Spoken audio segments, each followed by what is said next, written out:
Everyone, welcome to personal finance bulletin money time. मैं हूं आपके साथ मीनू शर्मा और इस बुलेटिन में मैं आपको बताऊंगी आपकी जेब और जिंदगी पर असर डालने वाली पर्सनल फाइनेंस, बिजनेस और पॉलिसी से जुड़ी तमाम बड़ी खबरें। तो चलिए फटाफट शुरू करते हैं इस बुलेटिन में खबरों का सिलसिला।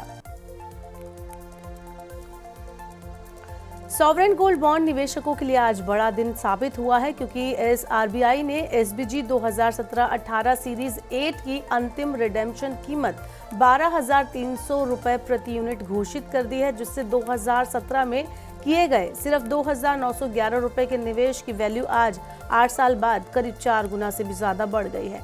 ये सीरीज 13 से 15 नवंबर 2017 को सब्सक्रिप्शन के लिए खुली थी और 20 नवंबर 2017 को जारी हुई थी। आरबीआई के अनुसार रिडेम्पशन प्राइस की गणना 17, 18 और 19 नवंबर 2025 के गोल्ड क्लोजिंग प्राइस के औसत पर की गई है। आज 999 प्योरिटी गोल्ड का रेट 12,388 रुपए प्रति ग्राम और 22 कैरेट का रेट 12,991 रुपए प्रति ग्राम रहा। इसकी वजह से ये पता चलता है कि एसजीबी की कीमत बाजार दर से काफी नजदीक है। 8 साल की मैच्योरिटी पर न केवल लॉन्ग टर्म कैपिटल गेन पूरी तरह टैक्स फ्री है, बल्कि निवेशकों को हर साल 2.5% का फिक्स्ड ब्याज भी मिल रहा है, जो इसे फिजिकल गोल्ड की कंपैरिजन में और ज्यादा फायदेमंद बनाता है। तो कुल मिलाकर ये एसजीबी सीरीज अपने निवेशकों के लिए एक बेहतरीन वेल्थ क्रिएटर साबित हुई है और साफ दिखाता है कि लॉन्ग टर्म सेफ और डिसिप्लिन इन्वेस्टमेंट चाहने वाले उपभोक्ताओं के लिए सॉवरेन गोल्ड बॉन्ड एक स्मार्ट और प्रॉफिटेबल ऑप्शन है। हेलियोस फ्लेक्सी कैप फंड ने लॉन्च के सिर्फ 2 साल में ही खुद को एक मजबूत परफॉर्मर के तौर पर स्थापित कर लिया है। वैल्यू रिसर्च की ताज़ा रिपोर्ट बताती है कि फंड ने ऐसे टाइम में शानदार रिटर्न दिए हैं जब कई फ्लेक्सी कैप फंड मार्केट की चाल के साथ तालमेल नहीं बिठा पा रहे हैं। छोटे और मझोले शेयरों पर ज्यादा भरोसा और लो टर्नओवर पोर्टफोलियो इस फंड की खासियत बनकर सामने आया है। वैल्यू रिसर्च के मुताबिक फंड ने अपने दूसरे साल में 15.2% का रिटर्न दिया, जबकि फ्लैक्सी कैप कैटेगरी का औसतन रिटर्न सिर्फ 4.7% रहा। 2 साल की अवधि में फंड के डायरेक्ट प्लान ने 24.2% का सालाना रिटर्न दिया। ये न सिर्फ कैटेगरी एवरेज बल्कि इसके बेंचमार्क BSE 500 TRI से भी आगे रहा है। भारतीय शेयर बाजार के बेंचमार्क इंडेक्स सेंसेक्स को लेकर ग्लोबल ब्रोकरेज हाउस HSBC ने बड़ा दावा किया है। ब्रोकरेज का दावा है कि 2026 के एंड तक सेंसेक्स 94,000 का लेवल पार कर सकता है।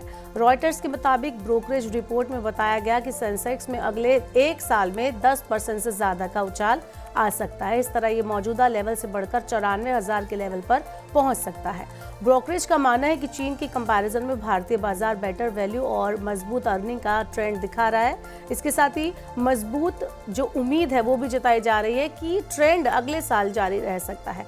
HSBC की रिपोर्ट कहती है कि अर्निंग ग्रोथ की वापसी, कूलिंग वैल्यूएशन और सेक्टर्स में सुधार से बाजार अब फिर से आकर्षक दिख रहा है। बैंकिंग सेक्टर में मार्जिन सुधरने की उम्मीद है, जबकि ऑटो और कंज्यूमर स्टॉक को GST कटौती और सस्ती ब्याज दरों का फायदा मिलेगा। चलिए बढ़ते आगे, बताते हैं अब HSBC की रिपोर्ट ने तो बोल दिया कि मार्केट ऊपर जाएगा, लेकिन आज का मार्केट कैसा रहा वो भी देख लेते हैं। तो गुरुवार को यानी आज भारतीय स्टॉक में मजबूती रही। सेंसेक्स और निफ्टी में विदेशी निवेश की नई लहर और एनवीडिया की जबरदस्त कमाई से ग्लोबल टेक शेयरों में तेजी देखने को मिली। 20 नवंबर को निफ्टी आपको बता दें कि 26,200 के आसपास रहने के साथ इंडियन इक्विटी इंडेक्स मजबूती के साथ बंद हुए। सेंसेक्स 446.21 पॉइंट यानी कि 0.52% बढ़कर 85,632.68 पर जाकर क्लोज हुआ और निफ्टी 139.50 पॉइंट यानी कि 0.54% बढ़कर 26,192.15 पर रहा। लगभग 1,764 शेयरों में आज बढ़त देखी गई, 2,224 शेयरों में गिरावट देखी गई और 167 शेयरों में कोई भी बदलाव नहीं हुआ। टॉप गेनर्स और लूजर्स की अगर हम बात करें तो सेक्टोरल फ्रंट पर auto, capital goods, oil and gas, private bank, energy 0.2 से 0.6% तक बढ़े, जबकि consumer durable, media, PSU bank 0.3% से 1.5% तक गिर गए। अंतर्राष्ट्रीय बाजारों में कमजोर रुझान और डॉलर की मजबूती ने गुरुवार को सोने चांदी के दामों पर दबाव बढ़ा दिया। निवेशकों की सुरक्षित पनाहगाह वाली मांग कमजोर होने के साथ साथ अमेरिका से जुड़ी आर्थिक अनिश्चितताओं ने भी कीमती धातुओं की कीमतों को नीचे धकेला। घरेलू बाजार में सोना 600 रुपए गिर गया, जबकि चांदी में 2000 रुपए की बड़ी गिरावट देखी गई। दिल्ली सराफा बाजार में सोना 99.5% शुद्धता वाला जो सोना है वो 600 रुपए टूट कर 1,26,700 रुपए प्रति 10 ग्राम पर नजर आया। टैक्स सहित इसकी कीमत 1,26,100 रुपए प्रति 10 ग्राम रही। वहीं चांदी की अगर हम बात करें तो चांदी की कीमत 2000 रुपए लुढ़क कर 1,58,000 रुपए प्रति किलोग्राम पर पहुंच गई। ट्रेडर्स के अनुसार कमजोर ग्लोबल क्यूज और डॉलर की मजबूती की वजह से घरेलू बाजार में कीमतों में जो है दबाव देखने को मिला। अगर आप ट्रेन से ट्रैवल करते हैं तो ये खबर आपके लिए है, क्योंकि भारतीय रेल ने कोहरे में सुरक्षा को ध्यान में रखते हुए 1 दिसंबर 2025 से 3 मार्च 2026 तक 24 जोड़ी ट्रेनों यानी कि 48 सर्विसेज को रद्द करने की घोषणा की है।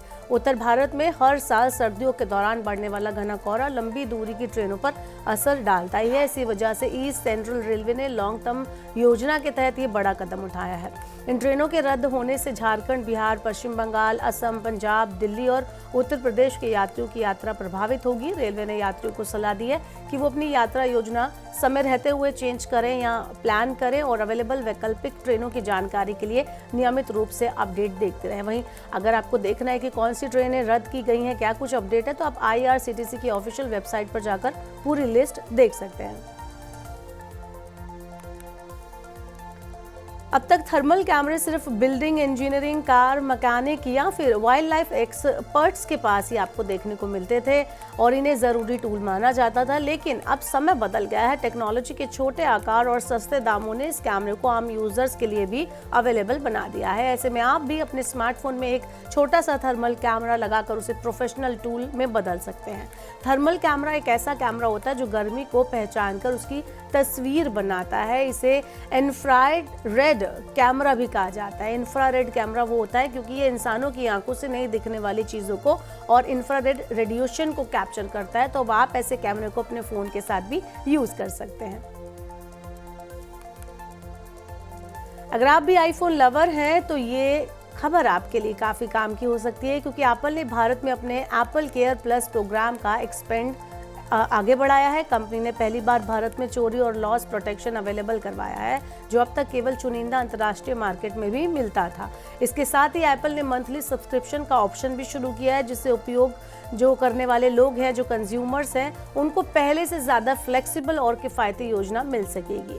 नया एप्पल केयर प्लस मॉडल ग्राहकों को डिवाइस सुरक्षा, accident damage repair, battery replacement और प्रायोरिटी सपोर्ट जैसी सुविधाओं को लंबे टाइम तक जारी रखने की सुविधा देता है।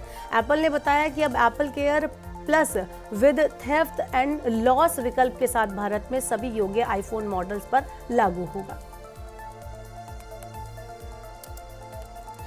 तो फिलहाल के लिए आज के मनी टाइम में इतना ही। वक्त हो गया आपसे विदा लेने का। अब आपसे होगी कल मुलाकात।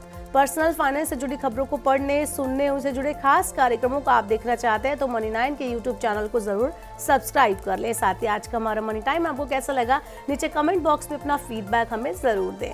फिलहाल के लिए इस बुलेटिन में इतना ही। बने रहिए मनी9 के साथ। नमस्कार, शुभ रात्रि।